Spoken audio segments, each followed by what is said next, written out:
नमस्ते। आज की मनुस्मृति की कक्षा में आप सबका स्वागत है।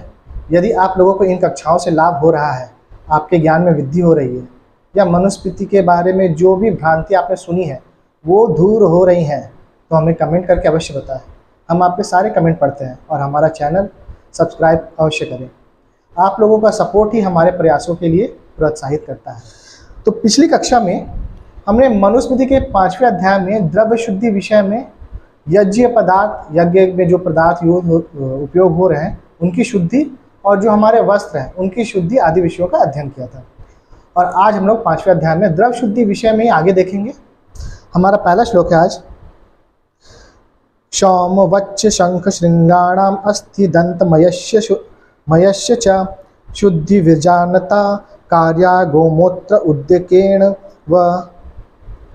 इस श्लोक में मनु महाराज बता रहे हैं कि शंख, सींग, हड्डी, दांत, ठीक है, शंख, सींग, हड्डी और दांत, इनसे बने हुए जो पदार्थ हैं इसकी शुद्धि बुद्धिमान व्यक्ति को कैसे करनी चाहिए कि जो वल्कल वस्त्र है ना, जो छाल से बने हुए वल्कल वस्त्र हैं उनको हम जैसे शुद्ध करते थे, और जो वल्कल वस्त्रों की जो शुद्धि है हमने पिछली कक्षा में क्या था, पीले वस्त्रों से पीले सरसों से करनी चाहिए।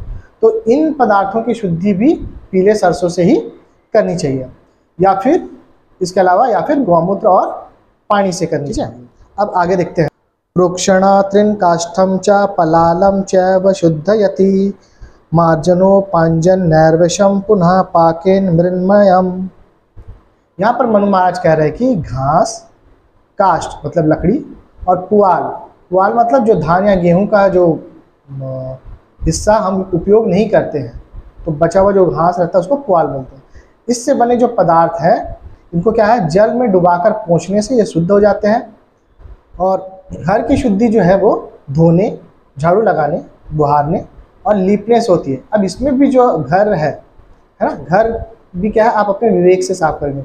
जैसे क्या है, पत्थर का है या आज जैसे पक्का मकान है तो इनको आप धोने से आप शुद्ध कर लेते हो, लेकिन कच्चा मकान है तो उसको क्या करेंगे, हम लीप कर शुद्ध करते हैं। अच्छा, यहाँ पर देखिए मनु महाराज ने कितने अच्छे से सभी समयों के लिए, है ना, घर की शुद्धि बताई है।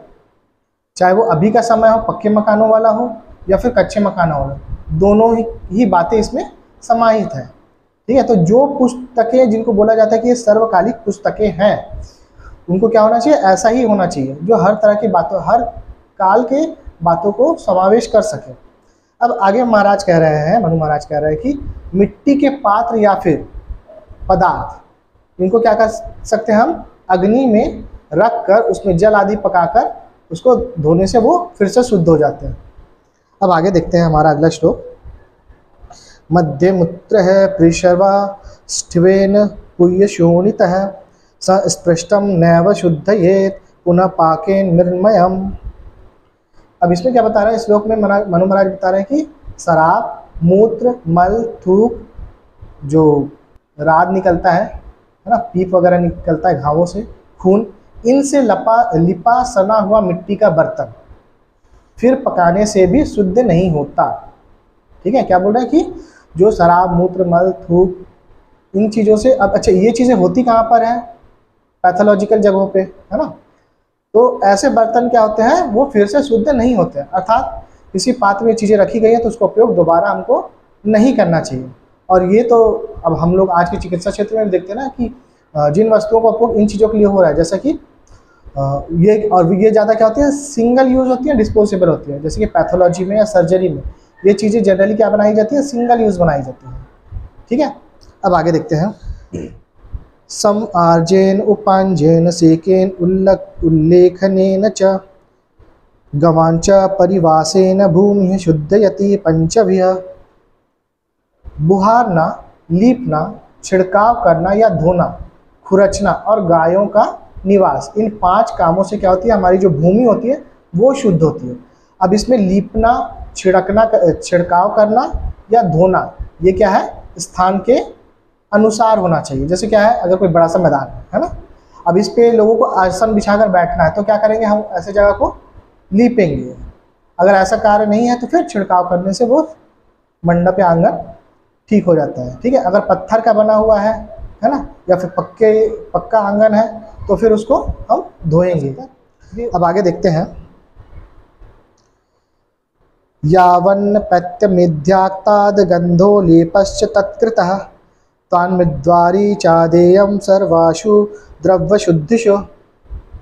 जब तक अशुद्ध वस्तु से सने पात्र से उस अशुद्ध वस्तु की गंध और लेप दूर नहीं हो जाता है, मिट्टी और जल से धोए जाने वाले सब पदार्थों की शुद्धि के लिए उन्हें तब तक मिट्टी और जल से धोते रहना चाहिए। ठीक है, अब ये तो कॉमन सेंस की बात है कि कोई भी चीज़ में अगर किसी चीज़ की स्मेल आ रही है तो हम उसको तब तक धोएंगे जब तक कि उसकी स्मेल चले ना जाए। अब आगे देखिए।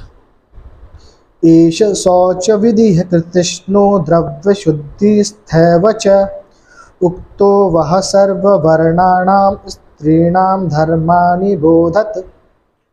इस श्लोक में मनु महाराज शुद्धि विषय को कंक्लूड करते हुए बता रहे हैं कि यह सब वर्णों के लिए संपूर्ण शरीर। अब संपूर्ण शरीर में क्या था हमारा? शुद्धि, अर्थात संपूर्ण शरीर की शुद्धि अर्थात हमारा देह, जो हमारा वायु शरीर है, वो हमारा मन, बुद्धि और आत्मा, इन सभी की शुद्धि भी हमने देखी थी। उसी प्रकार पदार्थों की शुद्धि, हम जिन चीज़ों को, जैसे बर्तन, कपड़े, जो हमारा घर है, इन सब की शुद्धि को भी बताया। अच्छा, अब यहाँ पर आप ध्यान दीजिए कि मनु महाराज क्या कह रहे हैं कि यह जो शुद्धि विषय है सभी वर्णों के लिए है। यहाँ पर वे किसी तरह का भेद नहीं कर रहे हैं। ठीक है, तो यहाँ से स्पष्ट हो जाता है कि मनुस्मृति क्या है? मानव मात्र के लिए है, किसी एक वर्ण विशेष का इस पर कोई अधिकार नहीं है। ये जो भ्रांति फैलाई जाती है कि मनुस्मृति जातिवादी ग्रंथ है, सर्वथा झूठ है ना। इस बात की पुष्टि हम पिछले अध्याय में कई बार कर चुके हैं और आगे के अध्यायों में भी होती रहेगी। अब इस श्लोक में आगे मनु महाराज और क्या कह रहे हैं, इसको देखते हैं। तो मनु महाराज कह रहे हैं कि अब तो ये तो शुद्धि विषय उन्होंने बता दिया शरीर का और जिन पदार्थों का हम उपयोग करते हैं। अब आगे जो बता रहे हैं वो स्त्रियों के धर्म कर्तव्य है। ठीक है, तो ये बता रहे हैं। तो आगे के श्लोक में जो गृहस्थ आश्रम है, इसके अंदर पत्नी के जो धर्म है, इसके विषय में चर्चा होगी, जिसका अध्ययन हम अगली कक्षा में करेंगे। आज की कक्षा को हम यहीं विराम देते हैं।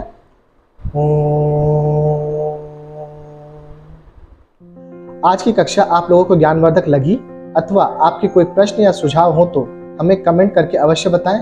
वीडियो अच्छा लगे तो लाइक और शेयर करें। यदि आप हमारा वीडियो पहली बार देख रहे हैं तो चैनल को सब्सक्राइब करना ना भूलें। आगे आने वाली कक्षाओं के नोटिफिकेशन के लिए बेल आइकन को प्रेस करके ऑल में सेट करें।